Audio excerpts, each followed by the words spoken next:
नमस्कार, स्वागत है आपका अपने इस YouTube चैनल पे इस नई वीडियो में। सबसे पहले तो आपको दीपावली की हार्दिक शुभकामनाएं।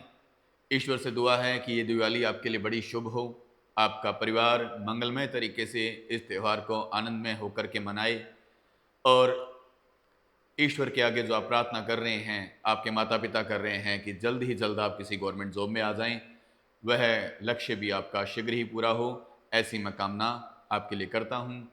भगवान आपको शीघ्र ही ऐसा फल देगा। अब इस वीडियो में डाउट आउट सीरीज को आगे बढ़ाने से पहले एक ज़रूरी सूचना भी लेकर आया हूँ। वो ज़रूरी सूचना दोस्तों हमारे लिए ऐसी है कि जैसे हम कोई टॉपिक हैं जिसकी हम क्लासेस दे चुके हैं आपको, एग्जाम्पल के लिए बात करूं संज्ञा की कंप्लीट क्लास हमने दे दी है। अब यदि आपने वॉच किया और उसमें कोई डाउट आया, वो डाउट आप मुझे कमेंट सेक्शन में लिख दीजिए। मैं वहां से उन डाउट को पिक करते हुए भी डाउट को क्लियर करने का एक अलग सेशन ले आऊंगा और ये हर टॉपिक के साथ करने का हम प्रयास करेंगे।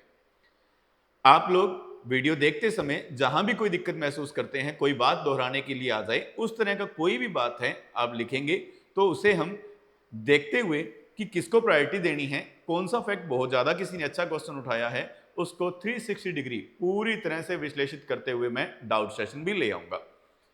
तो इसी तरह से हम अपने चैनल को धीरे धीरे विस्तार देते रहेंगे, आप लोगों का सहयोग जरूरी है। तो आज मैं फिर एक डाउट सीरीज का वो क्वेश्चन लेके आया हूं जो हमसे गलती करवाने के लिए ही जैसे आता हो। क्या क्वेश्चन है, जरा ले लेते हैं इसे स्क्रीन पे। तो देखिए दोस्तों, एक क्वेश्चन हमारे सामने उपस्थित हो गया है। पुस्तक अलमारी के पीछे रखी है, इस पंक्ति में है। क्वेश्चन डाल करके चार ऑप्शन हमें दे दिए हैं और ऑप्शन में क्या लिया, क्रिया विशेषण अव्यय, स्थानवाचक क्रिया विशेषण, समुच्चय बोधक अव्यय और संबंध बोधक अव्यय। प्रश्न है कि पुस्तक अलमारी के पीछे रखी है, इस पंक्ति में इन चारों में से क्या है। क्या इस पंक्ति में क्रिया विशेषण अव्यय है, स्थानवाचक क्रिया विशेषण अव्यय है, या समुच्चय बोधक अव्यय है, या फिर संबंध बोधक अव्यय है। दोस्तों, ये प्रश्न आ जाए, आपने अच्छे से स्टडी की हुई है, बावजूद उसके शायद ये संभावना रहती है कि आपके हाथों इसका उत्तर बी विकल्प हो जाए। आप इसका उत्तर करेंगे स्थानवाचक क्रिया विशेषण, जहां तक मेरा आइडिया है। परंतु आपकी जानकारी के लिए बता दूं, इसका वास्तविक उत्तर है संबंध बोधक अव्यय। इसका राइट आंसर क्या करेंगे हम, संबंध बोधक अव्यय। कि सर ऐसे कैसे, ये तो उसके रखना क्रिया का स्थान ही तो प्रकट कर रहा है, आप कैसे इसे संबंध बोधक अव्यय कह रहे हैं। तो दोस्तों, ये स्थानवाचक क्रिया विशेषण हम नहीं कर सकते। रीजन मैं आपको समझाने की कोशिश करता हूं कैसे। आगे देखें आप, एक छोटी सी बात लेकर आया हूं कि जब अव्यय कोई भी अव्यय दूसरे शब्द से जुड़ा होता है, तब वो संबंध बोधक अव्यय बन जाता है। पहले हमें इस बात को जानना है। देखिए, ये वर्ड अव्यय है पीछे, क्योंकि पीछे वर्ड पुल्लिंग स्त्रीलिंग दोनों के साथ एक जैसा रहेगा। राम पीछे है, सीता पीछे है, तो पीछे में कोई फर्क नहीं पड़ेगा, एक वचन बहुवचन में भी सेम रहेगा। इसका मतलब पीछे वर्ड क्या है, एक अव्यय है। चूंकि यहां एक अव्यय है, तो इस पंक्ति में भी पीछे वर्ड क्या होगा, एक अव्यय ही तो होगा। लेकिन दोनों में दोस्तों फर्क है। इसमें तो क्या है, बैठना क्रिया है और बैठना क्रिया का स्थान बता रहा है ना, कि पीछे बैठा है, कहां बैठा है, पीछे। तो यहां पर तो दोस्तों वो बन जाता है स्थानवाचक क्रिया विशेषण, और ये भी अव्यय ही तो होते हैं क्रिया विशेषण, तो ये स्थानवाचक क्रिया विशेषण है। परंतु इस पंक्ति में भी एक तरह से देखा जाए, बताता तो वो स्थान है, पर गौर करें, ये वाला जो पीछे नाम का अव्यय है, इस बार इस मेरे से कनेक्ट हो चुका है, इससे मेरे से जुड़ा हुआ है। देखिए, यहां पूछूं आपसे कि कहां बैठा है, तो आप कहोगे पीछे बैठा है ना। यहां पूछूं कि कहां बैठा है वो, तो आप क्या कहोगे, मेरे पीछे बैठा है।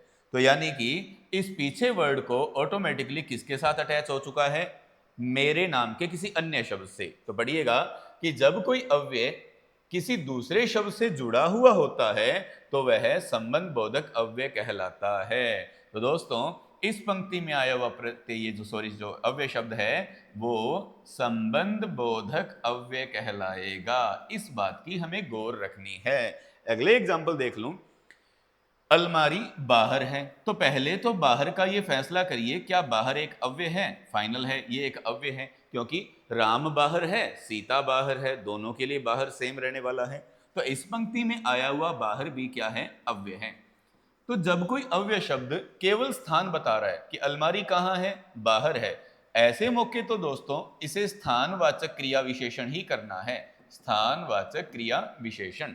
लेकिन यहां आप गौर करिए, यहां अगर आपसे पूछें कि अलमारी कहाँ है, तो आपका उत्तर आएगा घर के बाहर। तो ऐसे मौके में ये बाहर वर्ड इस घर से अटैच हो गया है, और जैसे ही अटैच हो गया तो उसे फिर करना पड़ता है संबंध बोधक अव्यय। तो दोस्तों ये संबंध बोधक अव्यय स्थानवाचक क्रिया विशेषण या किसी दूसरे क्रिया विशेषण के साथ हमेशा टक्कर लेता रहता है, हमें इन दोनों का अंतर करना आना ही चाहिए। अगर हम इसका अंतर नहीं करते हैं तो पेपर में ये चूक करवा सकता है। जैसे कि मैंने एक प्रश्न दिया था कि पुस्तक अलमारी के पीछे रखी है, तो ये पीछे वर्ड स्वतंत्र नहीं है, इस के का सहारा लेके अलमारी से जुड़ चुका है, और जैसे ही जुड़ चुका है इसलिए राइट आंसर क्या करना था दोस्तों? इसका संबंध बोधक अव्यय ही करना था। उम्मीद है आप इस बात को समझे होंगे। तो ऐसा ही छोटा छोटा डाउट जो पेपर में हमसे एमसीक्यू की गलती करवा देता है, उनको क्लियर करने की कोशिश कर रहा हूं इस डाउट सीरीज में। वास्तव में हमें अटेम्प्ट तो क्वेश्चन ही तो करने हैं, एमसीक्यू अच्छे से करने आएंगे तो ही तो हमारा सिलेक्शन होगा। इसी उम्मीद में ये सीरीज शुरू की है, आपके लिए जरूर ये फायदेमंद साबित हो रही होगी कि आप बारीकियां सीख रहे होंगे। इसका लक्ष्य अगर ये हासिल हो रहा है तो हम दोस्तों कामयाब हो रहे हैं। उम्मीद है अब आपके सहायक बनने की जो कोशिश इस चैनल ने की है उस पर खरा उतर रहा होगा।